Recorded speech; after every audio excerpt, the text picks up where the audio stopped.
요즘 아파트 사시는 분들 관리비 고지서 보고 깜짝 놀라는 경우 많으실 겁니다. 예전에는 그냥 매달 나가는 생활비였는데 지금은 다릅니다. 관리비가 아파트에 붙어 있는 제2의 월세가 되고 있습니다. 같은 10억짜리 아파트라도 관리비가 25만 원인 단지와 45만 원인 단지는 같은 집이 아닙니다. 집을 가진 사람도 관리비를 냅니다. 전세 사는 사람도 관리비를 냅니다. 월세 사는 사람은 월세의 관리비까지 냅니다. 그러니까 관리비는 집주인, 세입자, 실거주자 모두에게 영향을 주는 비용입니다. 결론부터 말씀드리면 앞으로 아파트를 볼 때는 이 집이 얼마냐만 보면 안 됩니다. 이 집에 살면 매달 얼마가 빠져나가느냐를 봐야 합니다. 이제 아파트 가치는 매매 가격이 아니라 총주거비로 평가해야 합니다.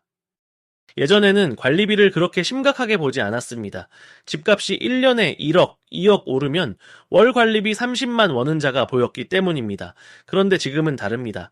금리가 높아졌고 대출 부담이 커졌고 물가도 쉽게 내려가지 않습니다. 관리비는 매매 가격처럼 한번 내고 끝나는 돈이 아닙니다.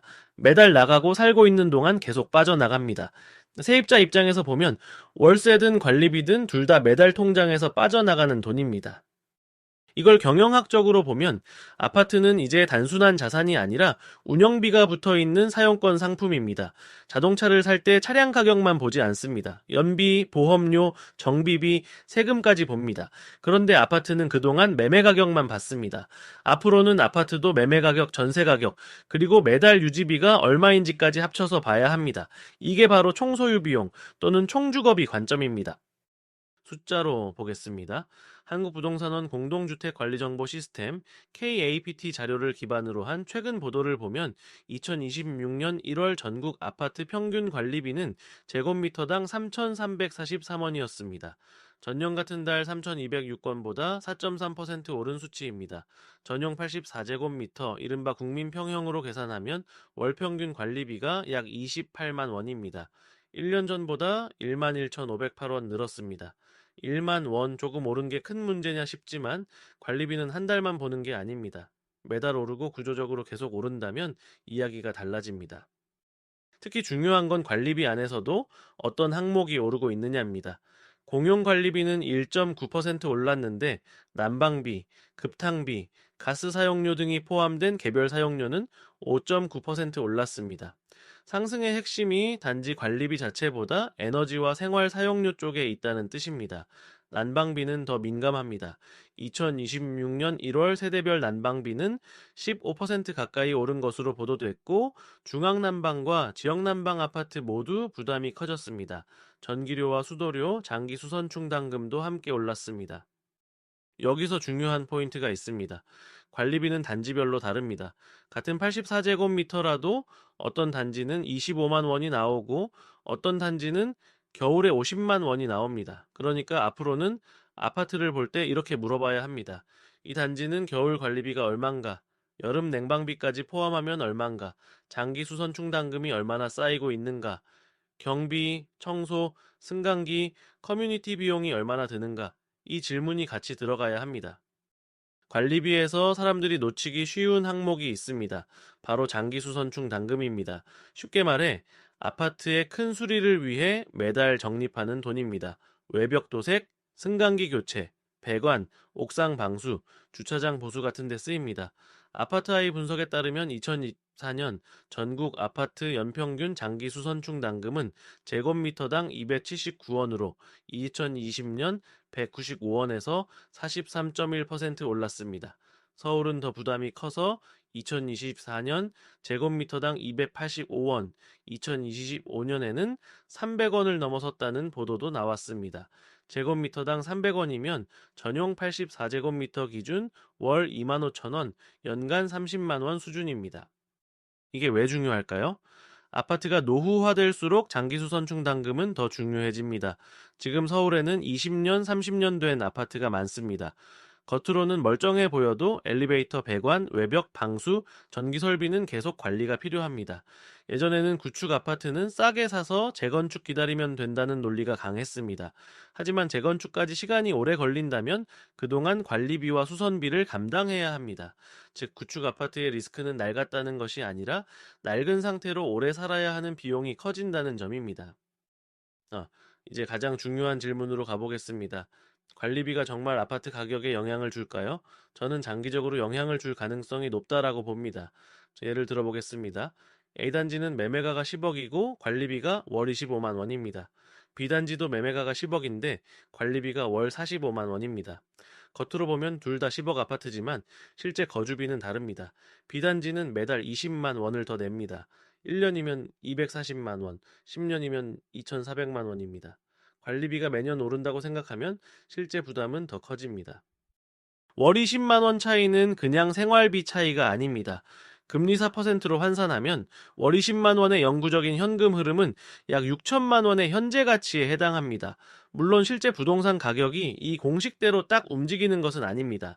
하지만 시장이 점점 합리적으로 바뀌고 대출이자와 생활비 부담이 커질수록 사람들은 이런 계산을 하기 시작합니다.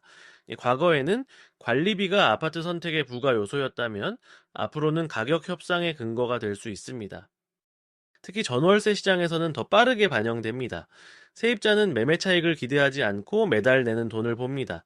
전세보증금이 같다면 관리비가 낮은 집을 선호하고 월세가 같아도 관리비가 낮은 집을 선호합니다. 월세 100만 원에 관리비 50만 원이면 사실상 월 150만 원짜리 집입니다. 이제 임대차 시장에서는 월세 얼마예요? 라는 질문만으로는 부족합니다. 관리비 포함하면 총 얼마예요? 이 질문이 핵심이 됩니다. 그렇다면 관리비가 높은 단지와 낮은 단지는 왜 갈릴까요? 단지 규모가 작으면 경비, 청소, 승강기, 인건비를 나눠낼 세대가 적어 세대당 부담이 커집니다.